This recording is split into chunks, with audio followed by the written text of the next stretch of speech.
교회가 전 세계에 퍼지면서 좋은 말도 있지만 또 나쁜 말도 우리가 들을 수가 있습니다.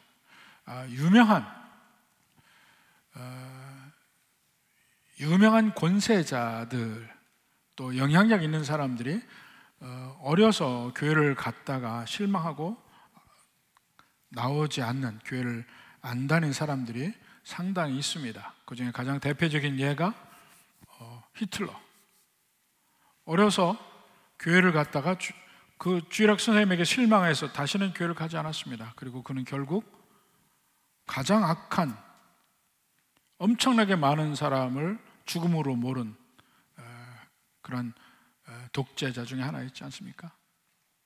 사실 우리나라에도 박정희 대통령이 어려서 교회를 다녔었습니다.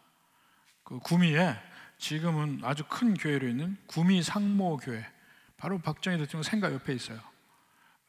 다녔었는데 나중에 또 교회를 다니지 않게 되는 그렇게 일이 벌어졌고, 또 간디 같은 경우를 보면 그는 변호사로 영국에 유학을 갔다가 남아공에서 변호사 개업을 하고 나중에 그 독립운동하면서 인도로 들어가는데, 그 와중에 영국에서 이 성경, 특히 신약에 심취했습니다. 모든 사람에게 평등하고 모든 사람에게 열려있는 이 복음에 대해서 심취를 했었는데, 그래서 그는 힌두교에서 기독교로 개종할 것을 심각하게 고민했습니다. 사실 지금도 인도의 그 전체가 다 힌두교인 것 같지만 한 10% 정도가 기독교인입니다. 특히 남부를 중심해서 기독교인이 많은데, 이 기독교를 개종할 거 생각을 했습니다. 그래서 하루는 이제 기독교가 그 힌두교보다 나은 점이 카스트 제도가 없는 거예요. 힌두교는 카스트 제도가 있잖아요. 이 카스트 제도를 극복할 수 있는 유일한 대안이 기독교다 생각을 하고 교회로 개종하기로 마음을 먹고, 먼저 교회에 가서 목사님하고 얘기를 하고 교회에 대해서도 묻고, 그리고 이제 개종하려고 했습니다. 그래서 어느 날 교회를 갔습니다. 그랬더니 교회에서 안내위원이 막아요. 그러면서 하는 말이, 당신은 인도 사람이니까 여기가 아니고 인도 사람이 모인 교회로 가시오 그러더래요. 그래서 그가 기독교로 개종하는 것을 포기했습니다. 기독교에도 이런 카스트 시스템이 있다면 나는 차라리 힌두교에 머물고 싶다 그랬어요. 남아공이 유명하게 인종차별을 하잖아요. 그 각기 백인교회, 또 유색인종교회, 남아공에 인도 사람이 굉장히 많았습니다. 영연방으로서 그 인도 사람 교회 이렇게 다 나눠 있으니까. 이렇게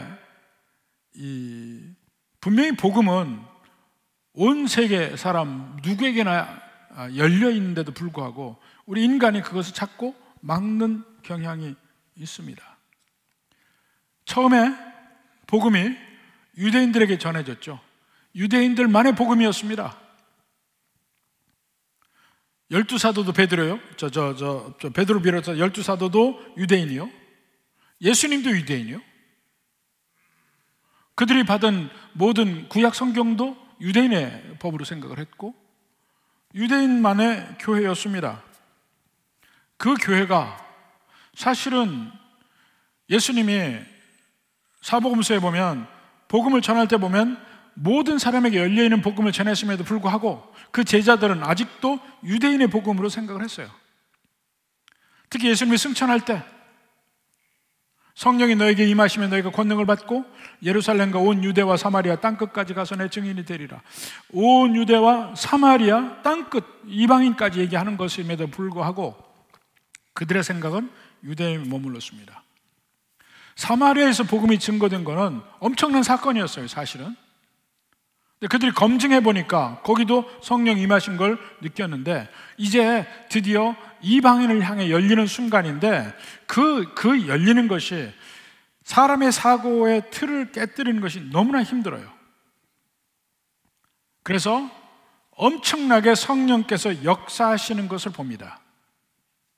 베드로에게 역사하시고 고넬료에게 역사하시고 이렇게 모든데 성령께서 직접 역사하셔서 이방인에게도 향할 수 있도록 그들의 기존의 선입견과 사고틀을 깨기 위해서 하는 일들이 있는데, 오늘의 말씀이 바로 그런 것들입니다. 자, 제일 먼저 이제 베드로가 바로 우리가 지난주에 봤듯이 환상을 봅니다.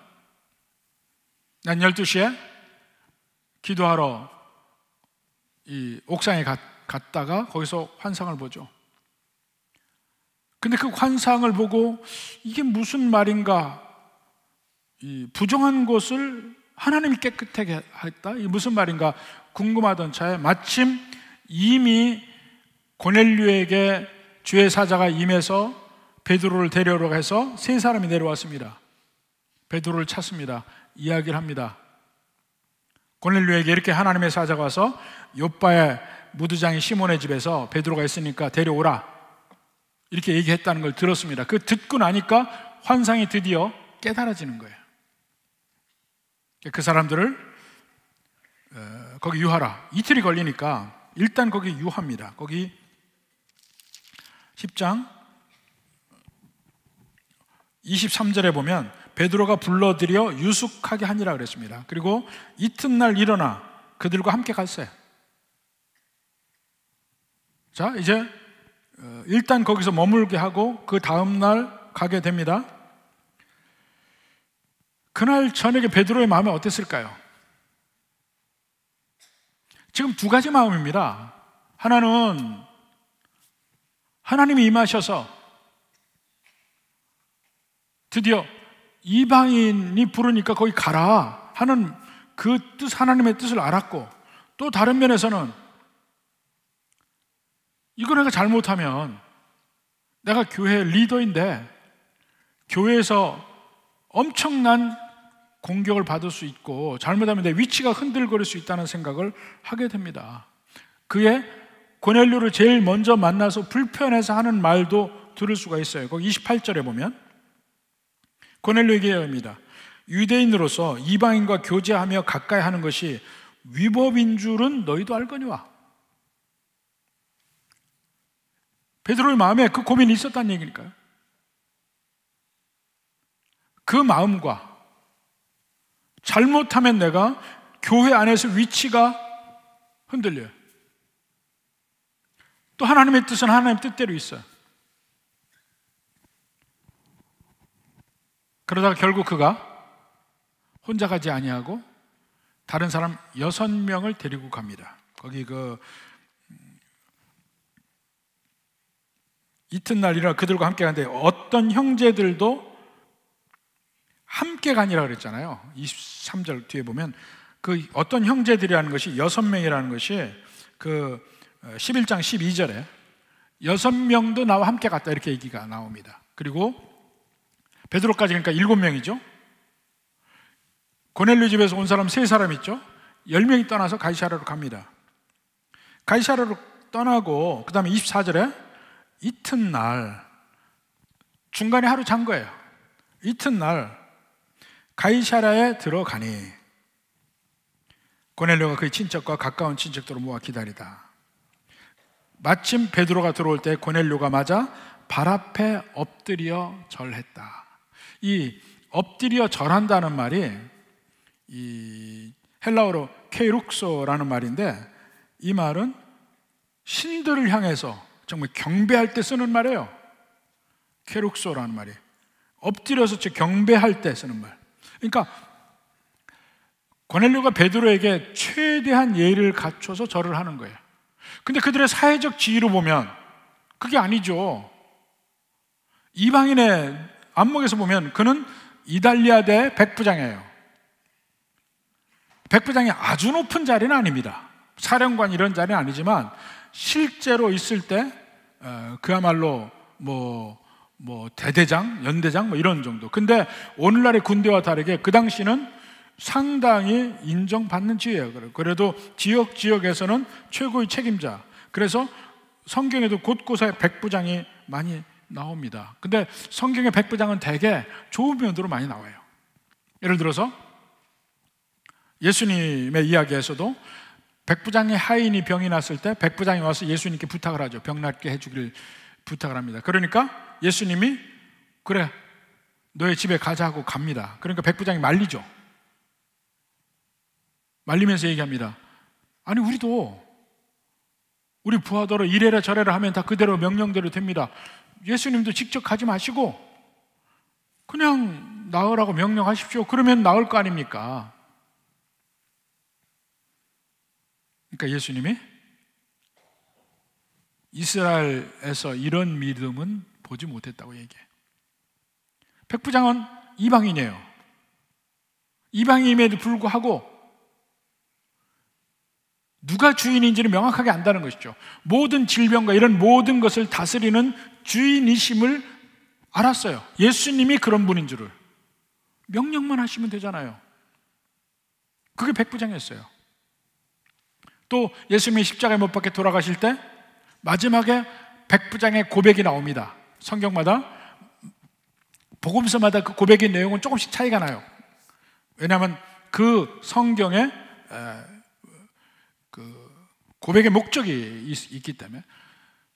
그는 그리스도시요 참 하나님의 아들이었다, 하나님의 아들이었다고 얘기하거든요. 그는 참 의인이었다고 얘기도 하고, 그런 고백을 하는 게 백부장이에요. 실제 현장에서 직접적으로 뛰는 지휘관들이었기 때문에 많이 나왔던 것 같아요. 근데 이 백부장이 자기 속국인 유대의 어부에게 절을 하는 거야. 그 베드로가 하나님의 사자라는 것 때문에 절을 하죠. 그렇지 않으면 절할 이유가 없죠. 저도 그런 면에서 혼동하지 않고 살려고 그래요.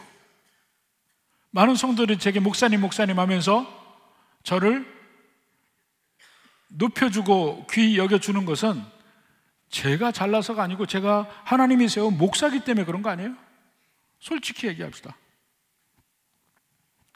저도 그러면은 혼동하지 않으려고 그래요. 백부장이 바로 그런 면이 있습니다.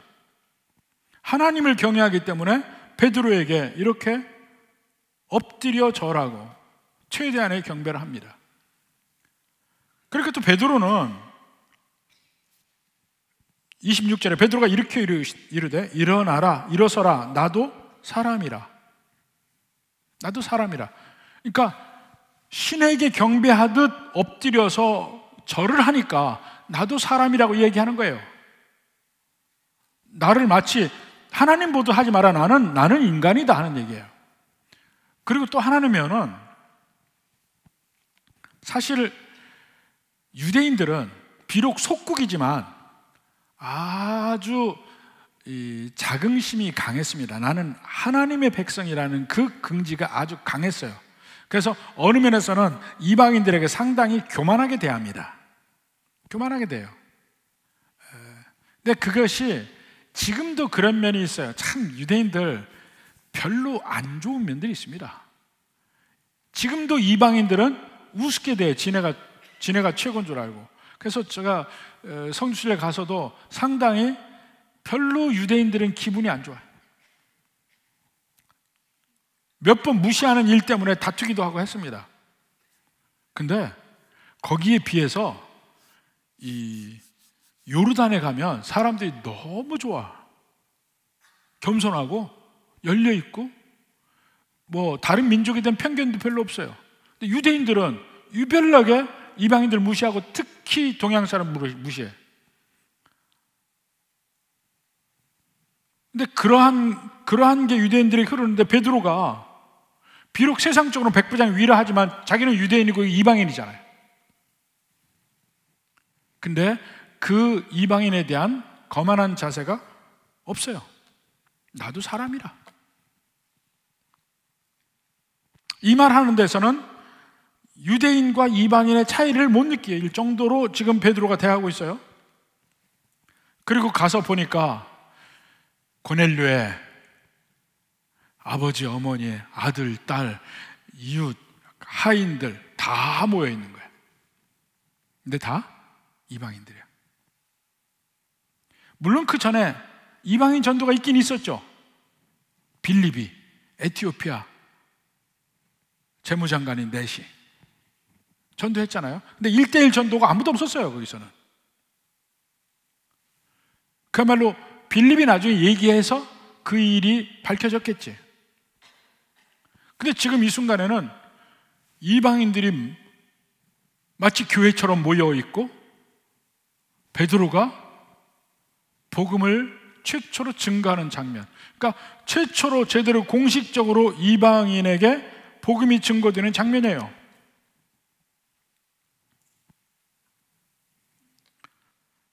바로 그 자리에서 베드로가 이야기합니다. 먼저 베드로가 이야기하죠. 이야기하면서 베드로는 지금 불편해. 27절부터 봅시다. 더불어 말하며 들어가 여러 사람이 모인 것을 보고 이르되 유대인으로서 이방인과 교제하며 가까이 하는 것이 위법인 줄은 너희도 알거니와. 참 그게 계속 걸리는 거야. 그렇지만 하나님께서 내게 지시하사 아무도 속되다 하거나 깨끗지 않다 하지 말라 하시기로 사양하지 않고 왔다. 무슨 일로 불렀느냐? 아직은 모르죠. 그러니까 고넬료가 이야기합니다. 나흘 전 이맘때 하나님의 사자가 제게 와서 당신을 불러서 하나님 말씀을 들으라고 했습니다 하고 얘기합니다. 그러니까 베드로가 드디어 이제 깨닫죠. 하나님이 이 집에도 고넬료에게도 역사하시고 내게도 역사하시고 만나게 하셨구나. 이걸 깨닫습니다. 그래서 34절 35절 이야기하죠. 베드로가 입을 열어 말하되 내가 참으로 하나님은 사람의 외모를 보지 아니하시고, 여기서 외모를 보지 않는다는 것이 우리가 이걸 사실은 많은 경우에 잘못 사용해요. 허름한 사람이나 옷이 깨끗한 사람이나 구별하지 않는다, 그게 아니고 유대인과 이방인을 구분하지 않는다는 얘기입니다. 이방인, 다르게 생긴 사람, 다른 민족, 나와 다른 사람도 구별하지 않고 차별하지 않고 복음을 듣기를 원한다는 얘기죠. 그거 하시고 각 나라 중 하나님을 경외하며 의를 행하는 사람은 다 받으시는 줄 깨달았도다. 다른 나라, 다른 종족, 다른 민족 사람도 하나님이 받으신다는 걸 깨달았다 이겁니다. 그 고넬료도 하나님의 말씀을 받은 것을 보고 하는 얘기예요. 그러면서 이제 복음을 선포합니다. 36절부터 43절까지 복음을 선포해요. 근데 복음의 선포의 내용은 뭐라고 했습니까? 복음의 내용, 누가 복음이 뭐냐고 물어볼 때 여러분 뭐라고 그랬어요? 예수님에 대한 것만 전하면 된다고 했습니다. 예수님이 누구이신가? 두 가지. 그 예수님이 무슨 일을 하셨는가? 두 가지. 그죠? 예수님 누구십니까? 하나님이시고 인간이시다. 좀 더 이것을 좀 풀어서 얘기를 하면 예수님은 성자 하나님이신데 인간을 구원하시기 위해서 이 땅에 인간의 몸으로 오셨다. 그 예수님에 관한 두 가지죠. 이 땅에 오셔서 하신 일이 뭡니까? 고난당하시고 십자가 못 박혀 죽으셨어요. 그게 하나. 그런데 그 이후에 부활하셔서 승리하셨습니다. 그게 두 번째. 이게 복음의 핵심적인 내용이에요. 그리고 예수님이 승천하셔서 마지막에 심판주로 이 땅에 오실 것이다. 그러므로 심판 전에 누구든지 예수님을 나의 구세주로 믿으면 그 심판당하지 않고 영원한 생명을 얻고 천국 가리라. 그러니까 회개하고 예수님 믿으라. 여기까지가 복음의 핵심이잖아요. 이것을 전문적인 용어로 캐리그마라고 합니다. 복음은 윤회에 어디가 들어가야 돼? 캐리그마. 그러니까 베드로가 제일 먼저 그 오순절날 마가의 다락방에서 그런 성령의 강하게 임함을 경험하고 120명이 나가서 그 당시 2월절 지키러 온 수없이 많은 디아스포라 유대인들에게 복음을 증거하죠. 근데 전부 난국방언으로 얘기했잖아요. 그때 얘기합니다. 그때 베드로가 설교한 내용이 사실은 캐리그마, 복음의 핵심적인 내용. 예수님이 누구신가 두 가지, 그분이 무슨 일을 하셨나 두 가지. 그리고 이제는 그분이 바로 심판하러 오시리라. 그러니까 회개하라. 거기까지가 핵심적인 내용이에요. 예수님의 삶과 죽음, 부활, 심판, 회개하라. 이것을 얘기해서, 자, 마지막에 43절 봅시다. 그에 대한 모든 선지자도 증언하되 그를 믿는 사람들이 다 그의 이름을 힘입어 죄사함을 받는다 하였느니라. 근데 여기서 그를 믿는 사람들이 다 그의 이름을 힘입어, 여기서 다라고 얘기할 때 이제 베드로가 이야기하는 이 다는 좀 다른 의미예요. 이방인을 포함하는 거야. 다라고 했을 때 모든 이스라엘 백성들이라고만 생각을 했었어요. 근데 이제 이 다가 이방인을 포함하는 거야. 이 다라는 말이 몇 번 나옵니다. 33절에도 고넬료 집안 사람들이 다 하나님 앞에 있나이다. 그러니까 여기서도 다 그의 이름을 힘입어 죄사함을 받는다. 44절부터 베드로가 이 말을 할 때 성령이 말씀드는 모든 사람에게 내려오시니 베드로와 함께 온 할례받은 신자들이 6명이죠. 할례받은 신자들이 유대인입니다. 이방인들에게도 성령 부어주심으로 말미암아 논란이, 그러니까 거기 말씀 듣는 44절에 말씀 듣는 모든 사람에게 내려오시니, 그 모든 사람이 누굽니까? 이방인들에게요. 이방인들에게 내려왔다는 얘기야. 이게 지금 의미가 있는 거죠. 이방인들에게 내려왔어요. 이방인들에게도 말씀이 임하고 구원이 임하고 성령이 임했네. 그래서 그 뒤에 47절 48절에 보면 그들에게 물세례를 줍니다. 물세례를 줘. 그래서 48절에 예수 그리스도의 이름으로 세례를 베풀라 하니라.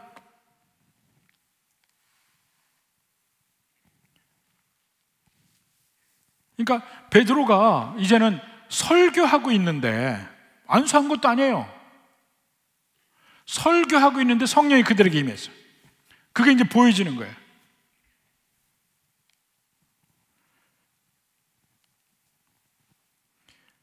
이 과정에서 이방인들에게도 성령이 임하시네. 이방인들에게도 구원이 임하네. 이것을 눈으로 직접 경험하고 확인하는 겁니다. 우리에게 임하신 것처럼 이방인들도 임하네. 우리는 지금 그게 항상 우리가 이방인이니까 너무나 당연하게 생각하지만 유대인들에게는 그 당시 엄청난 충격이에요. 이게 깨기가 너무나 힘들으니까. 예수님 계속 얘기했잖아요. 복음서 보면 다 나와 있잖아요. 이방인을 향한 복음이라는 게 나와 있는데도 불구하고 그 제자들에게도 이방인에게까지 이 구원의 복음이 임하리라고는 생각을 안 했어요. 그만큼 깨기 힘든 거예요. 그래서 베드로에게 계속해서 역사했잖아요. 먼저 이방인 사회에서, 비록 유대인들이지만 그 룻다의 애니아를 고치게 하시고, 욥바에서 다비다를 고치게 하시고, 도르가. 그러니까 그런 면에서 기적적 경험을 통해서 베드로도 마음이 계속 열립니다. 이방 사회인데 여기서도 하나님, 주님 역사하시네. 또 환상 속에서 가르쳐 주셨죠. 환상만 봤습니까? 바로 그게 고넬료 환상과 연결이 되고 가서 설교하니까 직접 그들에게 성령 임하는 것을 결과로, 열매로 보게 되고 부인할 수 없게 된 겁니다. 부인할 수 없게 돼요. 그러니까 이 인간의 선입견, 정말 깨기 힘든 거 하나님도 아셔요. 그래서 여러 가지 장치를 통해서 깰 수밖에 없게끔 만드신 거예요. 그러니까 이 유대인만의 복음에서 이방인으로 가는데 이게 얼마나 힘이 든 일인지, 그들의 생각을 깨는 것이 얼마나 힘들은지를 오히려 알 수가 있습니다. 그 뒤에 보면 더 나와요. 이제 그 일이 있었잖아요. 며칠 더 머물고 끝이 났습니다. 사마리아에도 임한 것이 정말 놀라운 사건인데 이방인에게 가다니. 사마리아는 그래도 반반이었잖아요. 이방인에게 가다니. 드디어 이제 이 일이 터집니다. 11장 봅시다. 11장 1절. 유대에 있는 사도들과 형제들이 이방인도 하나님의 말씀을 받았다함을 들었어요. 이게 엄청난 사건이에요. 이방인도 하나님의 말씀을 받았다. 근데 그 뒤에 그 사람들의 행태를 봐요. 2절에 베드로가 예루살렘에 올라갔을 때에 할례자들이 비난하여 이르되 네가 무할례자의 집에 들어가 함께 먹었다. 지금 복음이 유대인에게서 이방인까지도 예수를 믿는다. 이것이 그들에게 엄청나게 큰 대사건이에요. 근데 이것이 이슈가 돼야 되는데 그 사람들에게는 그게 이슈가 안 되고 베드로가 왜 너는 이방인과 함께 식사를 했느냐, 그걸 가지고 걸어요. 이게 이러한 면이 계속해서 하나님의 역사 중에 벌어지는 것들입니다. 벌어지는 거예요. 예를 한번 들어볼게요. 우리 교회에서도 저는 처음부터 제가 목사로서 사명은 어떻게 하든지 교회를 부흥시키는 것, 이것이 사명이라고 생각하고 모든 성도가 그걸 원하는 줄 알았어요. 교회의 부흥을 다 원하는 줄 알았어. 언제나 모일 때마다 교회의 부흥을 위해서 기도하고 하잖아요. 그래서 모든 교회가 교회의 부흥을 위해서 힘을 모으고 함께 가야 된다, 이렇게 생각을 했습니다. 제가 부임을 해서 처음에 6년간 우리 교회가 2배 반이 성장했어요. 사람도 2배 반, 재정도 2배 반이었어요. 그러니까 이렇게 성장하고 있는데 뭐가 문제인가 하는 생각을 했어요. 근데 그게 아니야.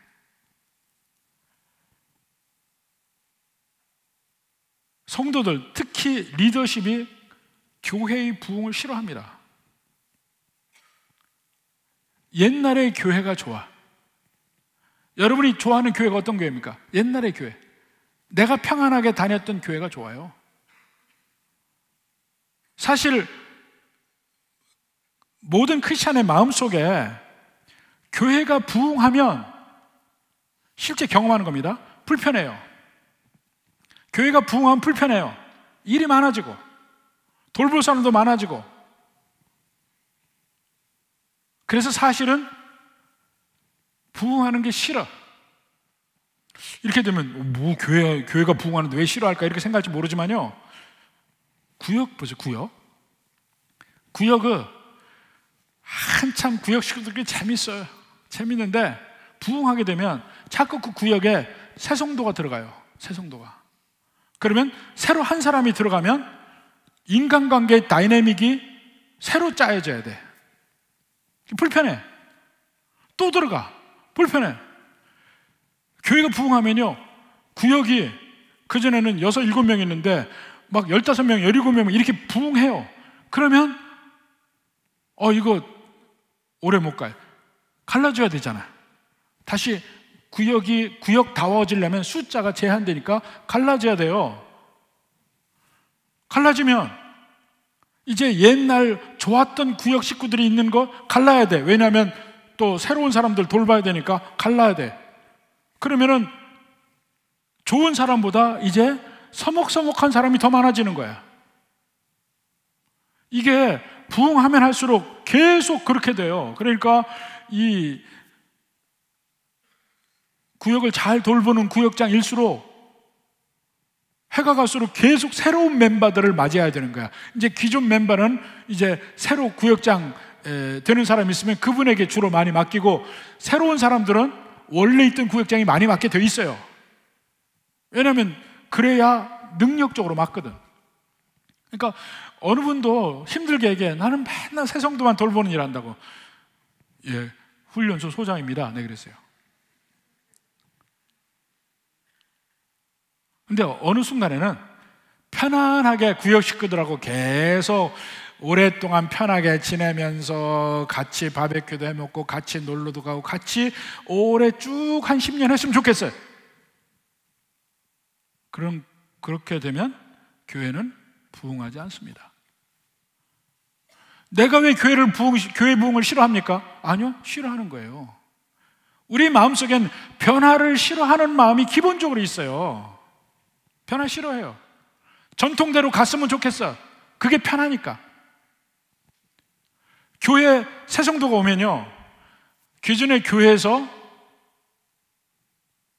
리더로 있던 사람들이 불편하기 시작해. 왜냐하면 그전에는 모든 교회 사람들이 나를 알고 보는 대로 다 인사하고 그랬는데 이제는 나 봐도 본체 많지 않은 성도들이 많아지기 시작해. 싫은 거야. 나는 몰라. 나를 인정 안 해주고 대화 안 해주고 그런 사람들이 많아져요. 왜냐하면 새 성도니까. 앉을 때도 그래. 앉을 때도 어느 날 와서 보니까 내 자리 누가 앉아 있어. 옮겨가야 돼. 불편하잖아요. 그래서 제가 와서 처음에 한 일이 뭡니까? 매주 다른 자리에 앉게 했어요. 매주 다른 자리에 앉게 했어요. 모든 사람이 새로운 자리에 앉으면 누가 새로 와서 앉아도 편하잖아요. 근데 항상 내 자리에 있으면요, 어느 날 갑자기 새 성도가 와서 앉으면은 그 자리 누가 뺏는 거야. 불편해져요. 누가 불편하냐면 예배에 늦게 오는 사람은 안 불편해. 맨날 사람 없는 자리 가서 앉으니까 여기저기 돌아가서 앉으니까 늦게 오는 사람은 안 불편해. 그래도 믿음 있는 사람, 일찍 와서 내 자리 항상 앉아있는 사람이 내 자리 뺏기면 불편한 거야. 그런 일이 있어요. 그러니까 사실은 보면 우리는 변화를 싫어합니다. 변화를 싫어하는 핵심이 부흥을 싫어하는 거예요. 교회 새 성도 오는 걸 싫어하는 거예요. 교회가 부흥하는 게 하나님이 원하시는 거잖아요. 아, 부흥했으면 좋겠어. 많았으면 좋겠어. 내가 불편하지 않는 한. 근데요, 교회가 부흥하기 시작하면 반드시 불편해집니다. 새로 짜야 돼. 판을 언제나 새로 짜야 돼. 모든 모임도 그렇고 여전대 남전대도 새로운 사람이 있잖아요. 돌봐야 돼요. 근데 여전대 남전대 새로 왔습니다 인사하고 실제 나중에 교제할 때는 쳐다도 안 봐. 자기네끼리만 얘기해. 그러면 처음으로 여전대 남전대 같은 사람들은 처음에 환영한다고 박수만 치더니 그 다음에는 덩그러니 혼자 있네? 다음에 가겠어요? 안 가지. 이런 일들이 실제 교회에서 계속해서 벌어지는 거예요. 나름대로의 자기 세계가 있어요. 자기 세계가 있는데 끊임없이 이것을 깨뜨리지 않고서는 하나님 뜻을 행할 수가 없습니다. 우리끼리 모여. 이게 편해. 어느 정도까지는 필요해요. 그게 내 마음의 평안을 위해서. 그렇지만 교회에서는 끊임없이 밖을 바라보고 새로운 사람을 포용하고 이러는 마음 자세를 가지고 노력을 해야 되지 그냥 편하게 신앙생활 하려고 하면 안 됩니다. 열심히 일하는 거 좋아요. 더 필요한 게 뭐냐면 새로운 사람에게 열린 마음을 갖는 것이 가장 필요합니다. 그 불편하게 만들어요. 그렇지만 새로운 사람에게 열린 마음을 갖는 것. 그래서 우리 교회 계속 단계별 훈련이 있잖아요. 근데 훈련이 좋은 것 중에 하나가 훈련 받고 싶다는 사람들이 모여서 새로운 사람들을 사귈 수 있게 만드는 것이 좋아요. 계속해서 구역하고 다르잖아. 새로운 사람을 사귈 수 있게.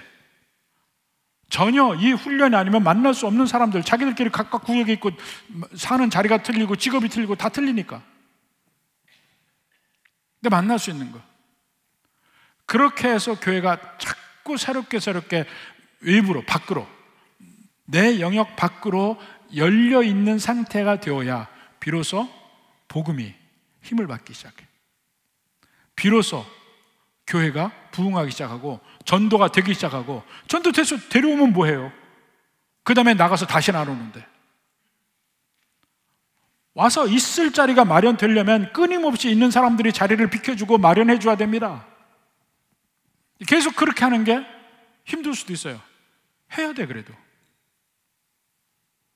더 큰 일이 있잖아요.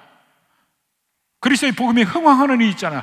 이거보다 더 중요한 일이 어디 있습니까? 저는 부흥하면 되는 줄 알았다니까요. 근데 그게 아니었어요. 리더십의 그 마음의 핵심에는 부흥을 싫어해. 자기를 마음대로 하고 싶어. 그냥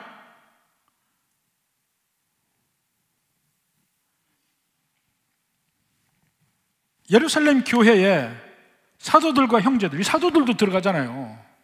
그들조차도 왜 이방인하고 식사했느냐, 왜 이방인하고 어울렸느냐 공격하잖아요. 지금 이방인도 복음을 받았다, 엄청난 일이 일어났음에도 불구하고 그들의 마음엔 왜 이방인과 식사했느냐, 요거만 꽂혀 있어요. 그때 베드로가 이야기합니다. 자세히 설명합니다. 뭐 더 그거 할 거 없어요. 자세히 설명해. 4절부터 보면 욥바에서부터 쭉 설명을 합니다. 그러면서 쭉 그 얘기를 다 하고, 자 12절에도 6 형제 함께 가서 봤다. 6 형제 있지 않냐? 나까지 7 갔다. 전부 다 본 증인들이다 얘기하는 거예요. 그리고 15절에 내가 말을 시작할 때 성령이 그들에게 임하시기를 처음 우리에게 하신 것과 같이 하는지라. 내가 주의 말씀에 요한은 물로 세례를 베풀었으나 너희는 성령으로 세례를 받으리라 하신 것이 생각났노라. 그런즉, 이제 핵심적인 말, 그런즉 하나님이 우리가 주 예수 그리스도를 믿을 때 주신 것 같은 선물을 그들에게 주셨으니, 그들이 누굽니까? 이방인. 그들에게도 주셨으니 내가 누구에게 하나님을 능히 맡겠느냐. 베드로의 마음에도 두 마음이 있었잖아요. 나 이거 이방인하고 같이 식사하고 이들과 같이 어울렸다가는 나는 공격을 받겠구나, 잘못하면 내 위치가 흔들리겠구나, 이 생각이 다 있음에도 불구하고 하나님의 뜻에 순종한 거죠. 그 결과가 이방인에게 복음의 문이 드디어 열리는 거예요.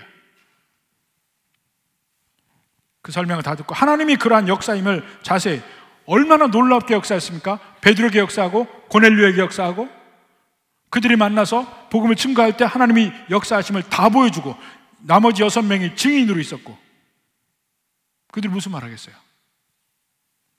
18절에 그들이 이 말을 듣고 잠잠하여 하나님께 영광을 돌려 이르되 그러면 하나님께서 이방인에게도, 재미있는, 이방인에게도 생명 얻는 회개를 주셨도다. 처음으로 인정하는 거예요. 처음으로 인정하는 거예요. 하나님께서 이방인에게도 생명 얻는 회개를 주셨도다. 바로 그 뒤로 바울의 사역이 나옵니다. 이방인을 향한 바울의 사역이 그 다음에 바로 나오기 시작해요. 이게 엄청난 터닝 포인트야. 복음이 이방인에게 갔다고?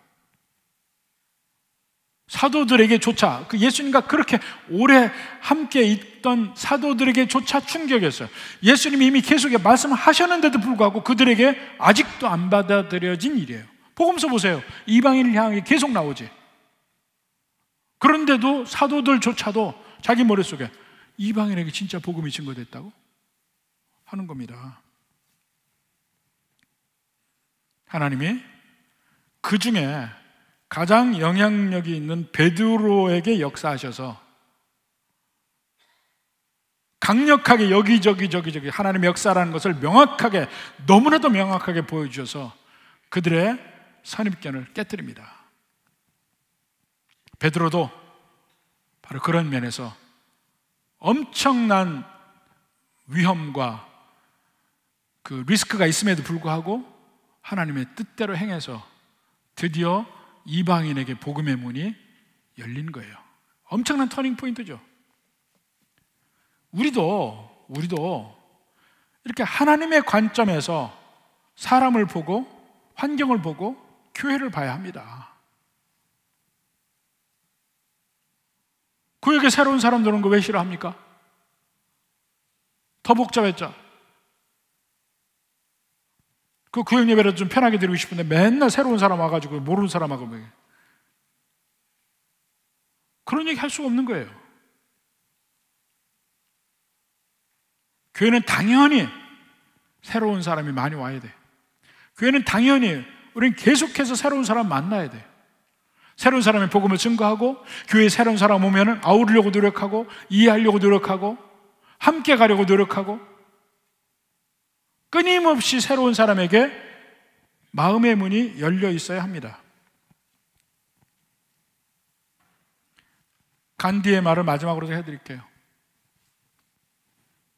간디가 이렇게 얘기합니다. 나는 신약을 좋아합니다. 나는 기독교를 좋아합니다. 그러나 나는 기독교인들은 싫어합니다.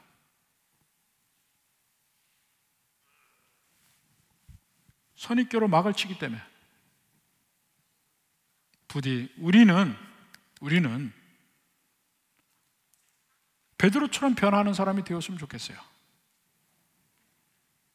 하나님의 뜻을 더 받아들이고 상대편을 열린 마음으로 바라보게 되고, 이해하는 마음으로 바라보게 되고, 그 사람 입장에서 보아서 좀 새로운 사람에게 보다 더 편하게 하고, 보다 더 함께 가려고 노력하고, 이것을 평생에 할 수 있는 진정한 그리스도인들이 됐으면 좋겠습니다. 부디 은혜가 넘치는 우리 모든 성도들이 되기를 주님의 이름으로 축원합니다.